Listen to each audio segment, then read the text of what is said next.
Hi everyone, the Lone Wolf here. Welcome back to some EVE Online and welcome to my Jita alt, but today's video is not EVE Talk. It is going to be a general news update because there are a few dev blogs and a dev post I want to cover.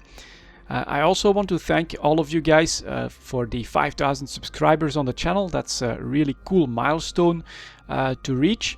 And so yeah, thanks a lot for all of your support. I really appreciate all of the subs and the views. And what's always really fun to receive are of course the mails of people that say that they gave EVE Online or a certain activity in EVE a go and that they were inspired by my videos. So yeah, thanks a lot. That's another milestone reached, and whenever I reach one of those I also mention that this is still just a hobby for me, so I do get contacted by networks once in a while, but for now, you know, this is all just for fun, and I have no real intention of joining a network at the moment. I just want to be able to do my thing and to stay independent, just like in EVE Online. It's how I play EVE as well. Stick on my own with our little own corporation, no obligations. That's just how I prefer it. So yeah, for now, there's no way I'm going to like join a network or anything like that. I understand that they have their place, but I feel that that's something that like a professional YouTuber can really use because of like maybe the help they can get when they get a strike or something like that. But for now, I don't feel that this is anything that I need. So just keeping this for fun, and mostly it's EVE Online and gaming, but I just want to be able to do and make what I want, how I want, and I think that's best for me to just stay as independent as I can. Anyways, let's move on to some EVE Online news then. Let's go to the browser, and I think I'll start with the forum post about the mineral rebalance that's coming in April. It's actually a pretty important one, so let's go for features and ideas, and here we have April ore mineral and nullsec mining anomaly revamp. So the biggest part, I guess, would be that they are going to increase the Zydrine and Megasite consumption in manufacturing. This is a fairly simple change, but it will have some significant effects. As we said in the 07 show, we are doubling the Zydrine and Megasite consumption of almost all blueprints in the game. This will bring the universe-wide consumption of Zydrine and Megasite closer to the original design goals for mineral consumption. So it should also be a pretty big boost to nullsec, wormhole and lowsec mining. And yeah, the effect, you know, we've already seen that, and I'll quickly show that right here as well. Here is the 6-month Megasite chart, and here is the Zydrine chart. So the markets have already made its move, and it's too late for you to profit off of news like this, but the impact is here. We're just going to have to use more Zydrine and more Megasite. My personal expectation of this is that it will also shake the status quo in Tech 1 manufacturing. When it comes to that, in EVE Talk, it's been stable for almost a year, I think. Even after the industry changes that CCP had made, they managed to keep the Tech 1 production in line with what it was before. Most of the ships were pretty much flat for almost a year now, but I think this is actually going to change that, although it will probably be a delayed response because people are probably manufacturing as much as they can at the moment, because they don't need to put in that extra Zydrine and Megasite. I do think once those stocks have been absorbed by the market, we will slowly see the Tech 1 market climb in price, and my expectation is that the bigger the item, like a capital ship or a battleship, the bigger the effect of this is going to be. So this is my expectation, and it will actually shake up the status quo of Tech 1 manufacturing, I feel. And so unless maybe nullsec will start to like export Tech 1 ships to HiSec because of their better refining yields and things like that, but I don't really see that happening. I think that they'll be very happy with being able to mine the resources locally, produce locally for their own alliances, and I don't feel that they'll bother that much with exporting Tech 1 stuff to HiSec or anything like that. A second part of the rebalancing is going to be that they're going to change the mineral setup of the nullsec ores, and the major goal here is to allow miners to focus on a single type of ore to mostly get a single type of of minerals. So that's I think just a good overall change. Arcanor, for instance, is going to focus on Megasite, Bistot on Zydrine, Crocite on Oxium, Dark Ochre on Isogen, Ignize on Mexalon, and then you'll have Spodumane for Tritanium, quite a lot of Tritanium, and Pyrite.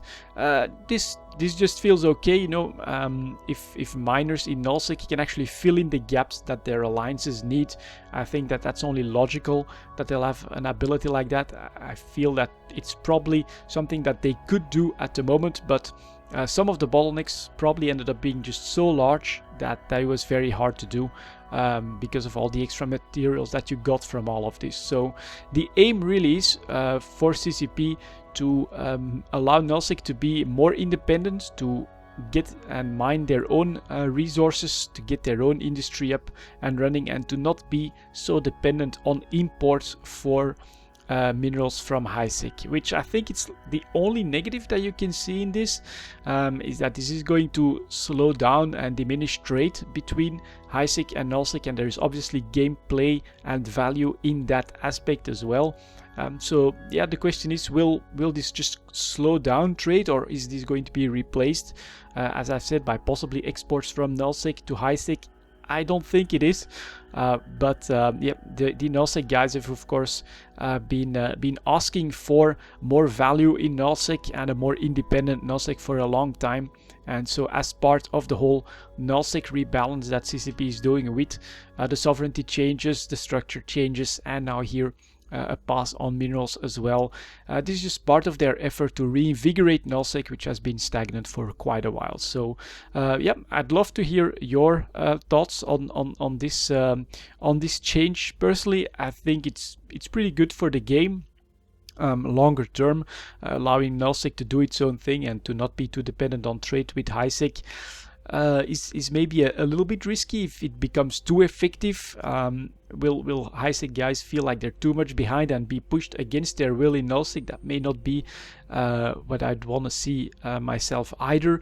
But it's an attempt. We have to understand that nullsec has not been doing that well lately. It's been really stagnant, and so to try and breathe some life in there, I'm all for trying new stuff, even if it means that shaking up the Tech 1 market a little bit.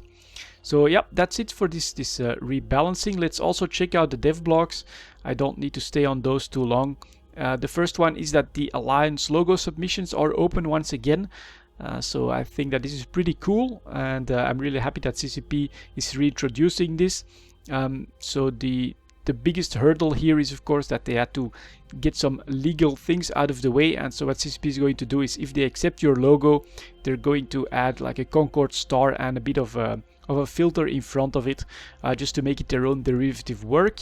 I think the expectation of most people when it comes to these logos is that after a while we'll start to see them introduced in the ship skin system, and then maybe on clothing as well, which I think would be really cool. This also does mean that CCP has become a little bit more strict when it comes to the logos, so they really want stuff that fits in the EVE universe, not too many bright colors or silly cartoons or anything like that. This I think is done because CCP wants to be able to stop silly logos from showing up on ships all over the place. I think that's actually normal. And yeah, if the next phase are alliance and possibly corporation logos introduced in the ship skin system, I'm all for that. I think that would be really cool. A lot of people were crying about the Goon Swarm B and the Test Alliance dinosaur that they will be lost. But I think those have become so iconic that there's just no way that CCP is going to not allow those to go through. But the final dev blog here, I think this one looks okay, but it's kind of a weird idea. So they are going to revamp the effects of anchoring of structures, and the first one that they apparently chose is the post tower. So this is to bring the effect in line with what the lore says. The lore says that you deploy like a nano container full of the minerals, and that one then starts to create the structure that you want. With all the minerals inside the containers. I think it looks really cool, but it's just kind of strange that they're putting all of this development time and all of this effort in revamping an effect that probably very few people will ever see. I mean, I don't stick around when I anchor a tower. And that is now being introduced for the post towers, which is a structure that they actually want to replace with a whole new set of structures. So my thinking on this is that this is probably an effect that CCP is going to be able to use for other anchoring structures as well. And so that in that sense, they've just developed this technology now. They can also test it a little bit, play with it, and bring it to the queue as part of maybe a lore update for the post towers. But it also allows them to be ready when they've got new structures coming out to use a similar effect for those new structures. So I think it looks pretty cool. There's also a video added in the dev blog with some pretty cool EVE music in the background where the effect is sped up, so you can have an idea of what the entire effect is going to be, which will normally take like 15 to 45 minutes, I think, is what it takes to anchor a tower. I doubt a lot of people are going to see it, but as part of all of the efforts that we've seen CCP do to bringing the lore more in line with the game itself, I think that this is pretty cool. And if indeed this will also be used for all of the new structures, why the hell not? I can't wait for all of the structures, so any development towards that is very welcome in my book. But yeah, there you go guys, a few very quick updates. Thank you very much again for all of the subs. 5,000, man. When I first started making videos, I never would have thought that that would happen, but here we are, another very nice milestone to reach. So thank you very much guys, thank you for watching, and I'll see you all next time.